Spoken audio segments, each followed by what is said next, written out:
자꾸 이상한 냄새 나요. 이 냄새 너무 싫어요. 78세 이연숙 할머니는 손주의 말에 큰 충격을 받으셨습니다. 그날 밤 도무지 잠이 오질 않으셨어요. 다른 사람도 아니고 사랑하는 손주에게 그런 말을 듣는 게 너무 충격적이었지요. 여러분, 혹시 이와 비슷한 경험 없으신가요? 혹은 버스를 타면 옆자리가 자꾸 비는 경험, 며느리가 자리를 옮기는 이유가 혹시 마음속에서 조심스레 떠오른 적 있으셨나요? 안녕하세요. 저는 내과 전문의 출신의 건강교육을 하는 의사 최동훈 박사입니다. 50년 가까이 진료실에서 어르신들과 함께하며 한 가지 안타까운 사실을 깨달았습니다. 바로 많은 어르신들이 본인의 체취를 모른 채 살아간다는 점입니다. 가족들도 차마 말하지 못하고 스스로는 전혀 눈치채지 못한 채 어느 순간부터 사람들과 거리가 생기고 손주도 무릎에 잘 앉지 않게 됩니다. 사례 하나 들려드릴까? 68세 이정호 어르신은 매일 샤워를 하고 정갈한 옷차림을 유지하셨습니다. 그런데 손주가 집에 오면 할아버지 냄새 나요라고 속삭이고는 도망치듯 방을 나가곤 했죠. 아무리 향수를 뿌려도 환기를 해도 그 말은 계속 마음에 남았습니다. 결국 이 어르신은 손주가 오는 날이면 방문을 걸어 잠근 채 방 안에 머무르게 되었습니다. 이런 일이 남의 일 같으신가요?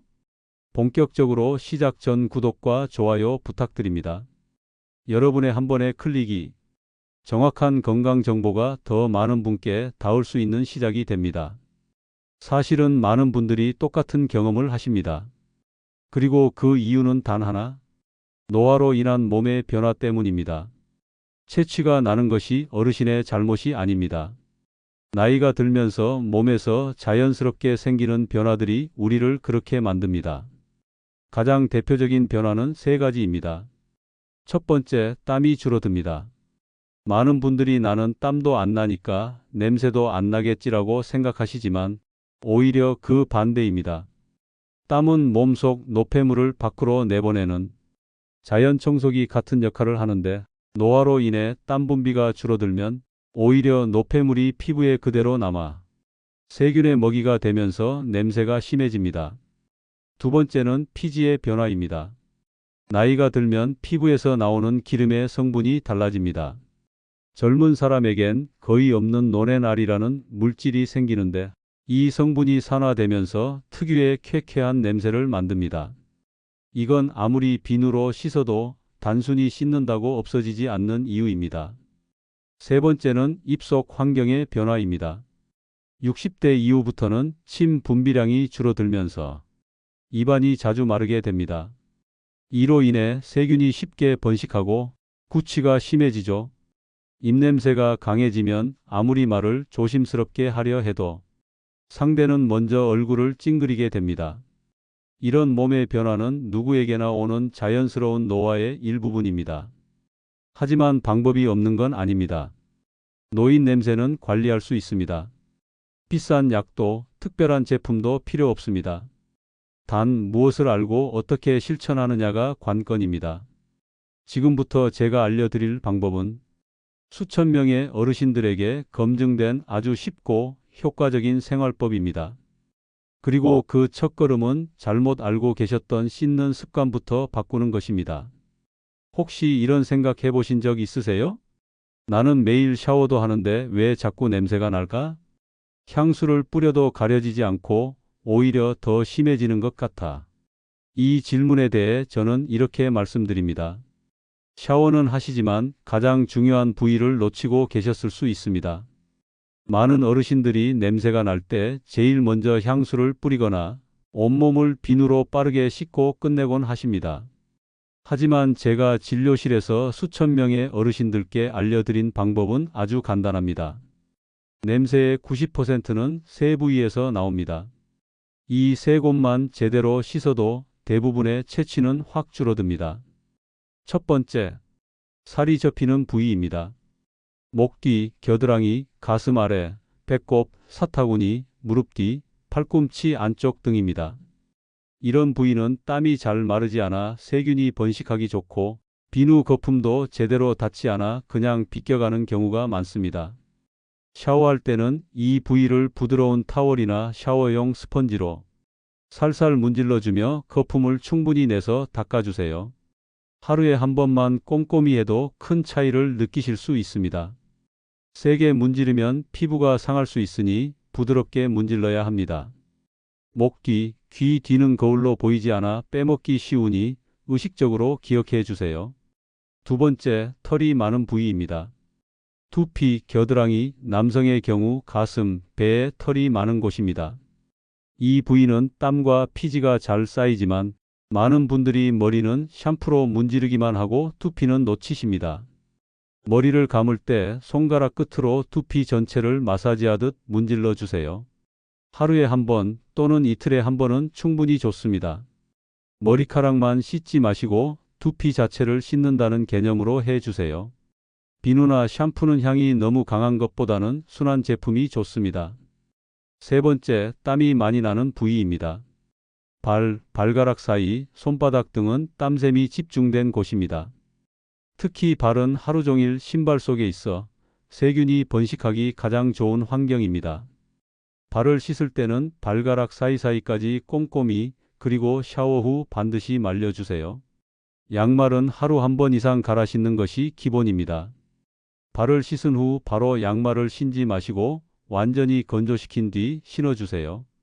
가능하면 면양말을 사용하고 신발은 2켤레 이상을 돌려 신어 말릴 시간을 주세요. 이 세 부위만 제대로 씻는 습관을 들이셔도 가족들의 반응이 정말 달라집니다. 71세 김은자 어르신은 이렇게 말씀하셨어요.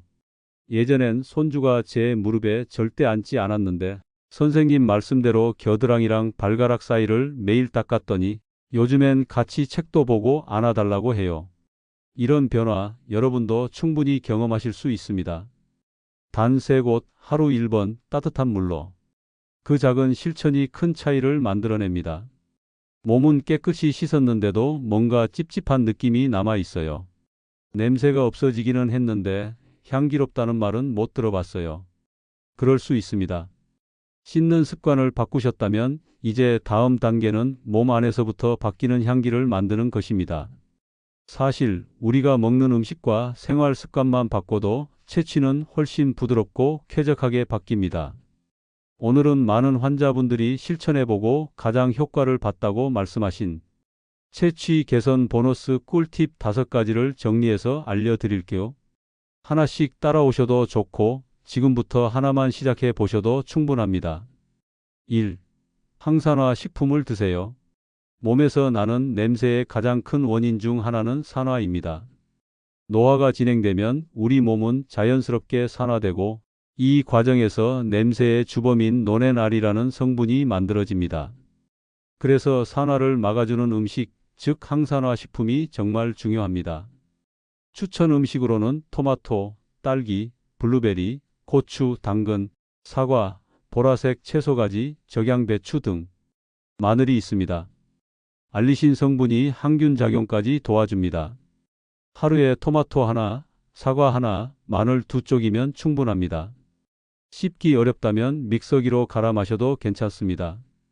70세 박재호 어르신은 이렇게 말씀하셨어요. 매일 아침 사과 반 개와 토마토 하나를 먹기 시작했어요. 2달쯤 지나니 손주가 할아버지 좋은 냄새 난다고 말해주더라고요. 그 말 한마디에 마음이 뭉클했어요. 2. 수분 많은 과일 채소를 자주 드세요. 몸속 수분이 부족하면 노폐물이 몸 밖으로 잘 배출되지 않아 땀과 피지를 통해 나쁜 냄새로 나올 수 있습니다.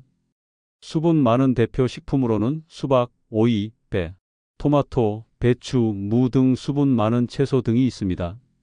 하루에 한두 번 수분 많은 채소나 과일을 간식처럼 드셔보세요. 식전에 드시면 포만감도 있어 과식도 막아줍니다. 3.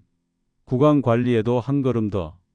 하루 3번 양치질도 중요하지만 채취 중 가장 가까이서 느껴지는 입 냄새는 혀를 닦는 습관에서 달라집니다. 혀 클리너 약국에서 구매 가능을 사용해 하루 한 번 혀를 부드럽게 닦아주세요. 처음엔 어색하고 구역질이 날 수도 있지만 익숙해지면 상쾌함이 다릅니다. 또한 무설탕 자일리톨 껌을 식후에 510분 씹으면 침 분비가 늘어나 입 냄새 예방에도 탁월합니다. 4. 커피술 줄이셔야 합니다. 많은 분들이 매일 한 잔씩 마시는 커피, 가끔 즐기는 소주 한 잔이 체취의 원인이 될 수 있다는 걸 아시나요? 커피와 차에 포함된 카페인은 몸에서 수분을 빼앗아 체취를 심하게 만들고, 술은 간에서 아세트알데히드라는 냄새 성분을 만들어 땀으로 배출됩니다. 커피는 하루 한 잔 이하로 줄이시고 물, 보리차, 둥글레차 등으로 대체해 보세요. 5. 변비는 체취의 숨은 적입니다. 장에 오래 머무는 노폐물이 다시 혈관으로 흡수돼 결국 피부를 통해 냄새로 나옵니다. 현미, 잡곡, 나물, 김치, 해조류 등을 통해 식이섬유를 충분히 드시고 매일 규칙적인 배변 습관을 만드는 것이 중요합니다. 66세 윤정순 어르신은 이렇게 말씀하셨습니다. 매일 아침에 미지근한 물과 현미죽 한 그릇 먹는 습관을 들이니까 변비도 없어지고 냄새도 덜 난다고 가족들이 말해줘서 기뻤어요. 이 5가지는 모두 어렵지 않고 바로 오늘부터 실천할 수 있는 작은 생활의 변화들입니다. 조금만 신경 쓰면 체취는 분명히 달라지고 무엇보다도 건강한 몸, 건강한 관계로 이어질 수 있습니다. 여러분, 혹시 이런 생각으로 행동해 보신 적 있으신가요? 나는 냄새가 날까봐 향수를 뿌려요. 겨울엔 감기 걸릴까봐 샤워는 며칠에 한 번만 해요. 좋은 비누로 박박 문지르면 더 깨끗해지겠지요? 이런 행동들 정말 조심하셔야 합니다. 냄새를 줄이기 위해 했던 것들이 오히려 냄새를 악화시키는 가장 큰 원인이 될 수 있기 때문입니다. 지금부터는 제가 실제 진료실에서 가장 많이 들었던 실수 5가지를 알려드릴게요. 혹시 여러분도 모르고 하고 계셨다면 오늘부터 바꿔보세요. 그 작은 변화 하나가 체취를 줄이고 자존감을 되찾는 열쇠가 됩니다. 실수 1. 향수나 방향제로 냄새를 덮는다. 향수는 일시적인 향만 남기고 몸에서 나는 땀과 피지 냄새 위에 또 다른 화학향을 더 씌우게 됩니다. 결국 노인 냄새, 향수 냄새 더 복잡하고 불쾌한 체취가 됩니다. 며느리가 창문을 여는 이유, 혹시 이 향이 뒤섞여서일 수도 있습니다. 대신 몸 자체를 깨끗하게 하고 보습을 잘 해주는 것이 진짜 해결책입니다. 실수 2. 뜨거운 물로 오래 샤워하기. 뜨거운 물이 찝찝함을 싹 씻겨줄 것 같아서요. 이렇게 말씀하시는 분들이 많습니다. 하지만 40도 이상 뜨거운 물은 피부의 지질막 보호막을 손상시켜 피부가 건조해지고 세균이 더 쉽게 달라붙게 만듭니다. 38도 전후에 미지근한 물로 샤워해 주세요. 피부도 덜 자극받고 보습력도 더 오래 유지됩니다. 실수 3. 박박 문지르기, 때 밀기. 피부가 더러워서 냄새가 나는 게 아니라 노폐물과 피지의 화학적 변화로 냄새가 나는 겁니다. 그런데 일부 어르신들은 때를 벗겨야 냄새가 사라지지 하고 세게 밀고 매일 때수건을 쓰는 습관을 가지십니다. 결과는 피부가 상처받고 보호막이 무너져 냄새가 더 심해지고 피부도 약해집니다. 부드러운 타월이나 스펀지로 거품을 충분히 내서 문지르기만 해도 충분합니다. 일주일에 한 번 정도 부드러운 각질 관리만으로도 괜찮습니다. 실수 4. 같은 옷을 며칠씩 입기. 밖에 나가지 않았는데 뭐 어때요? 이렇게 말씀하시는 분들이 참 많습니다. 하지만 속옷, 양말, 티셔츠 같은 피부에 직접 닿는 옷은 하루만 입어도 피지와 땀이 묻고 냄새가 옷에 스며듭니다. 속옷과 양말은 무조건 매일, 겉옷도 이틀 이상 입지 않도록 해주세요. 특히 여름철엔 땀이 적더라도 하루 착용 후엔 세탁이 기본입니다. 실수 5. 자기 체질을 고려하지 않은 과한 실천. 예를 들어 몸이 마른 분이 수분 섭취를 하루 2리터 이상 하면 오히려 신장에 부담이 갈 수도 있습니다. 또한 당뇨나 고혈압, 만성 질환이 있는 분이 마늘이나 생강 등 자극적인 항산화 식품을 과하게 섭취할 경우 속이 쓰리거나 혈압에 영향을 줄 수도 있습니다. 본인의 체질, 복용 중인 약, 질환을 고려해서 양을 조금씩 늘려가며 적절히 조절하는 것이 중요합니다. 여러분, 냄새를 없애기 위해 무조건 많이, 세게, 자주 하는 것이 정답이 아닙니다. 우리 몸은 나이가 들수록 더 섬세하고 따뜻하게 다뤄져야 하는 존재입니다. 한 번에 완벽하게 하시려 하지 마세요. 하루에 하나씩 한 군데만이라도 꼼꼼하게. 그 작은 실천이 쌓이면 어느새 달라진 자신을 만나게 되실 겁니다. 지금까지의 내용을 모두 정리해 보겠습니다. 씻는 습관. 하루 1번, 미지근한 물로 샤워하기 3840도. 쇄골 집중 관리. 살 접히는 부위, 털 많은 부위, 땀 많이 나는 부위. 샤워 후 꼭 완전히 말리기. 순한 보습제 바르기. 식습관 관리. 매일 항산화 식품 섭취. 토마토, 사과, 마늘 등. 수분 많은 채소 과일 자주 먹기. 오이, 배, 수박 등. 현미, 잡곡, 나물로 장 건강 챙기기. 생활 습관. 아침에 미지근한 물 1컵 마시기. 매일 햇볕 아래 20분 산책하기. 혀 클리너로 구강 청결 유지. 속옷과 양말 매일 교체. 침구는 주 1회 세탁. 하루 2번 환기. 신발은 교대로 신기. 금기사항 꼭 기억하기. 향수로 채취를 덮지 않기. 뜨거운 물로 오래 샤워하지 않기. 때를 세게 밀지 않기. 같은 옷 며칠씩 입지 않기. 무조건 많이 하기보다 내 체질에 맞게 실천하기. 몸 상태별 실천 가이드. 피부가 예민한 분. 순한 바디워시, 순면 수건 사용. 보습제는 무향, 저자극 제품 사용. 당뇨 고혈압 있는 분. 마늘, 생강 등은 소량부터 시작. 음식을 갈아 마실 땐 당도 주의. 신장 기능 약한 분. 수분 섭취는 하루 11.5리터 정도. 커피 탄산음료 피하고 보리차 활용. 관절이나 다리에 무리가 있는 분. 510분 실내 걷기부터 시작. 햇볕 쬐기만 해도 효과 있음. 여러분, 이제 채취 때문에 손주가 멀리하거나 가족이 창문을 여는 일은 그만하셔도 됩니다. 냄새는 부끄러운 것이 아니라 몸이 보내는 아주 자연스러운 신호일 뿐입니다. 그리고 그 신호를 따뜻하게 돌봐주는 사람, 그게 바로 여러분 자신입니다. 작은 습관 하나가 바뀌면 몸이 달라지고 관계가 달라지고 무엇보다 여러분의 자신감이 다시 살아납니다. 80세 김춘자 어르신은 제게 이렇게 말씀하셨어요. 요즘엔 손주가 먼저 와서 제 손을 잡아요. 그 손에 닿을 때마다 내가 다시 살아가는 느낌이 들어요. 이제 여러분 차례입니다.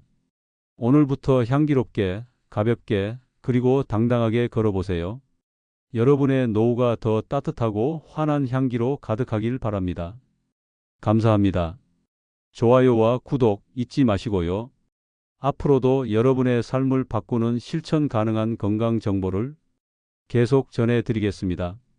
지혜로운 삶, 지금 이 순간부터 시작입니다.